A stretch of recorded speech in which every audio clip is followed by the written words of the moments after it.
सप्तमी और सुख के मतलब होला कि राउर परिवार पे कोनो भी प्रकार के कष्ट ना हो को, घर द्वार अच्छा हो को और राउर जीवन जौन बाटे वो अच्छा ढंग से चलत हो को। और सुख समृद्धि जब जीवन में आ जाला तो जीवन में शांति भी आ जाला।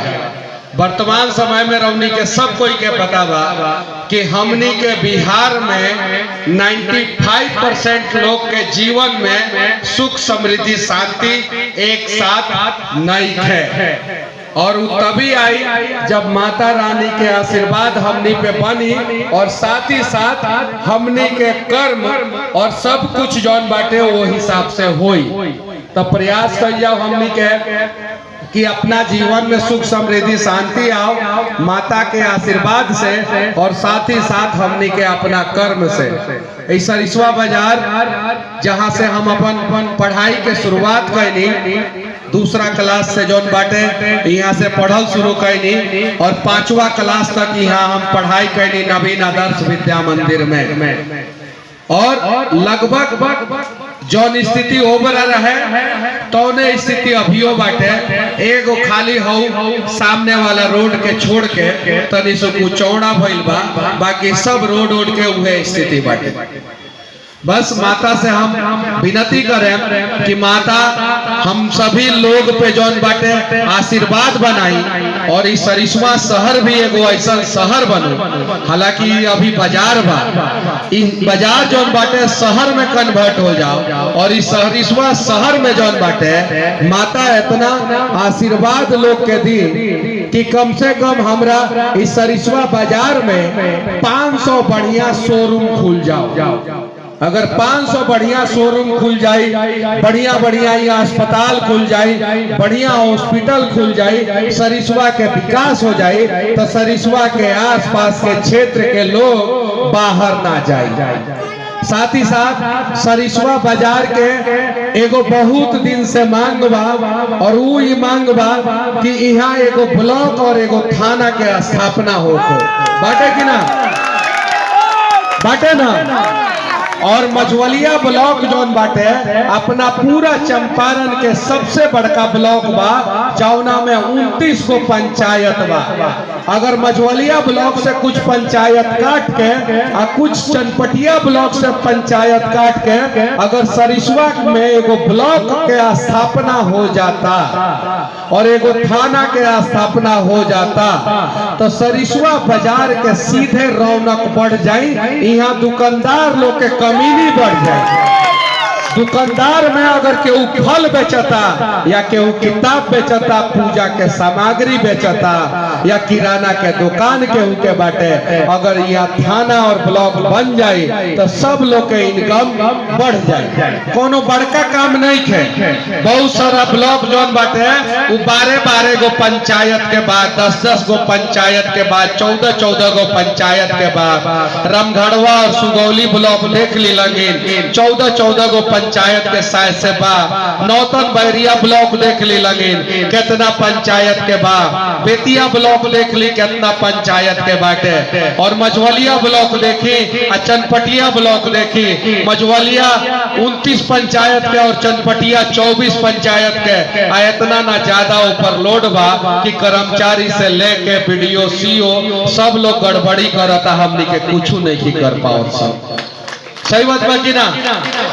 अगर एक ब्लॉक खाली यहाँ पे और सरिस्वा में बन जाए एक ब्लॉक और चनपटिया के अगर अनुमंडल बना दल जाए तो कम से कम यहाँ से 25,000 पलायन रुक जाए। कम से कम 25,000 मेहरारू लोग के मरद उ लोग के संगे रह के जौन बाटे घर के खाना खा के जौन बाटे और यहाँ में रह के कमाई। 25,000 माई के बाबू जौन बाटे ना, यानी लड़का जौन बाटे ना, वो बाहर जाए से बच जाई हवे कमाई। ये चीज बा। और साथ ही साथ अगर ब्लॉक बन जाए यहाँ और सरिसवा में और थाना बन जाए तो ब्लॉक थाना बन जाए तो अगर केहू आइसक्रीम भी बेचता ओकर इनकम दुगुना हो जाए, किराना के दुकान वाला लोग के इनकम दुगुना हो जाए, यहाँ होटल खुल जाए, होटल के व्यापार बढ़ जाए, यहाँ फल वाला के जौन बाटे व्यापार बढ़ जाए, किताब कॉपी तेल सरफ साबुन शैम्पू बेचे वाला के इनकम बढ़ जाए और सरिसवा बाजार में रौनक आ जाए। ये रौनक कब आई?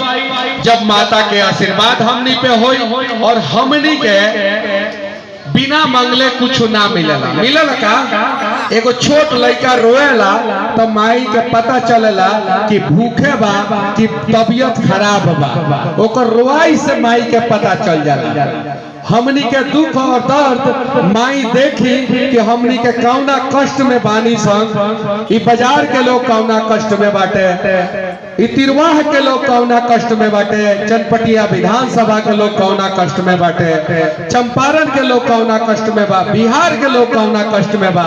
और हे माई आशीर्वाद करी हमनी के बिहारी पे, आशीर्वाद बरसाई, कृपा बरसाई कि हमनी के बिहारी के माँ भी जौन बाटे वो खुश होखलो और बिहारी जेकर बियाह होला ओकर मेहरारू जौन बाटे तरसली कि हमर मर्द दशहरा में आई कि दीपावली में कि होली में आई कि छठ में। सही बात बा कि ना? सही बात बाटे ना?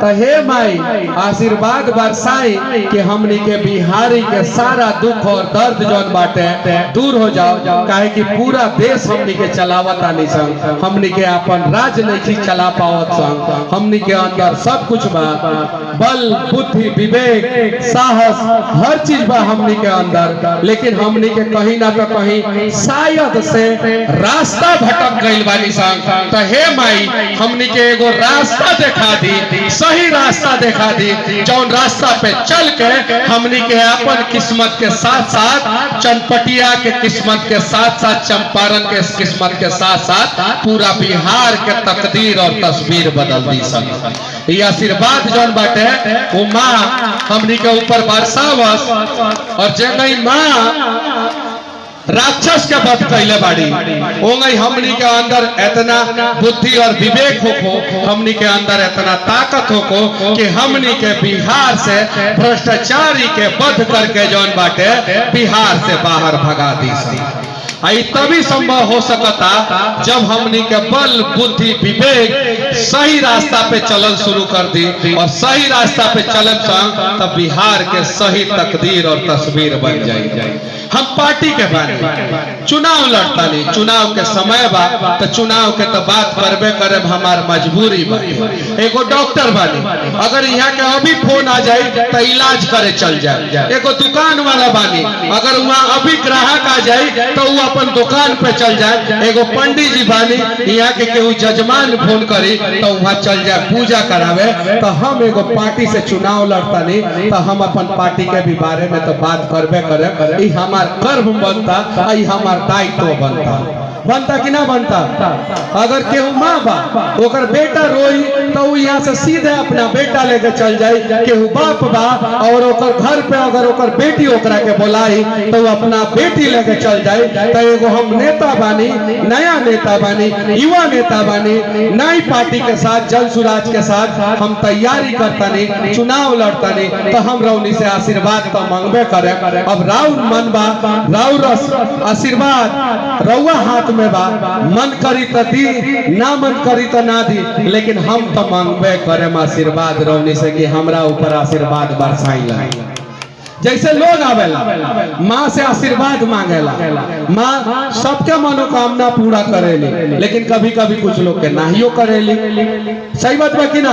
रौनी के बीच में सब लोग आए, ऐसा ना कि हम ही आए बानी, हमरा अलावा और भी लोग आए, सब लोग आए, सब लोग रौनी से आशीर्वाद मांगे, माँ से आशीर्वाद मांगे, लेकिन केहू ना केहू के एक आदमी के मनोकामना तो चनपटिया से पूरा होकबे करे, चाहे वो हमर हो चाहे केहू और के हो। रौनी रौनी के आशीर्वाद केहू ना केहू के देवे करम लगे। तो हमू आइल बानी, हमू आशीर्वाद मांगतानी रौनी से हाथ जोड़ के, माँ से भी आशीर्वाद मांगतानी और रौनी से भी आशीर्वाद मांगतानी कि हमनी के स्कूल के बस्ता चुनाव चिन्ह और चनपटिया विधानसभा से जनसुराज से हम चुनाव लड़तानी। उम्मीद बा कि रौनी के हमरा के आशीर्वाद देम लगे और हम वादा करतानी कि रौनी के आशीर्वाद देम लगे। चुनाव जीतला के बाद चनपटिया में जौना प्रकार से खान सर एगो अस्पताल खोलने बड़ा, वैसन के एगो बढ़िया अस्पताल खोले जहाँ पे हर गरीब के फ्री में इलाज हो, हर गरीब के फ्री में इलाज हो। साथ ही साथ हम अपन घर भी बनवाए, लेकिन हमार सपना बा कि कम से कम 10,000 गरीब लोग के पहले पक्का के मकान बना दी, तब हम अपन घर बनवाए। तो रौनी के आशीर्वाद देम लगी तो 10,000 गरीब लोग के पक्का के मकान बनवाए। साथ ही साथ 15,000 लोग के हमरा नौकरी देवे के बाद चनपटिया के लोग के जौन बाटे बिहार में रोजी रोटी के व्यवस्था करे के बाद, रोजी रोजगार के व्यवस्था करे के बाद, और 25,000 गरीब लड़का के जौन बाटे फ्री में पढ़ावे के बा। और ये तभी संभव हो पाई जब माँ हमरा के सही रास्ता दिखाए, माँ हमरा के आशीर्वाद देम और साथ ही साथ रौनी के भी हमरा के आशीर्वाद देम लगे, तभी संभव हो पाई। हम उम्मीद करता नहीं कि रौनी के सब लोग के आशीर्वाद ही मनीष कश्यप के मिली, और उम्मीद करता नहीं लगी रौनी के भी कि माँ रौनी पे आशीर्वाद बरसैहन आ मनीष एगो बढ़िया नेता बन के चनपटिया विधानसभा के पूरा बिहार के नंबर 1 बन। एक उम्मीद बा, बाकी अब रौनी के हाथ में हमनी के किस्मत बा, अब हो सकी तो चमका दे।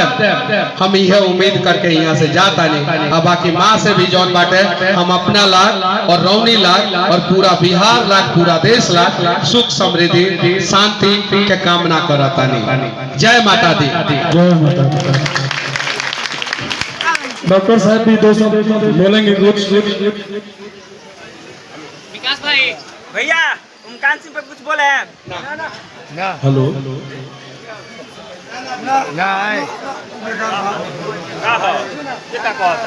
हेलो हेलो सबसे पहले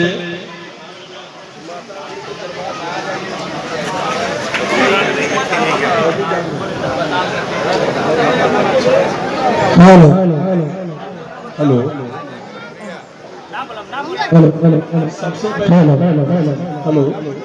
सबसे पहले माता रानी के दरबार में जितना सरिस्वा की निवासी है सबको तहे दिल से हम सबका हार्दिक अभिनंदन करते हैं। और मुझे इस बात का गर्व है सरिस्वा बाजार का दुर्गा पूजा समिति के सभी मेंबर लोगों का मैं धन्यवाद देना चाहता हूं कि उन्होंने पहली बार मुझे सम्मानित करने का मौका दिया। इस बात के लिए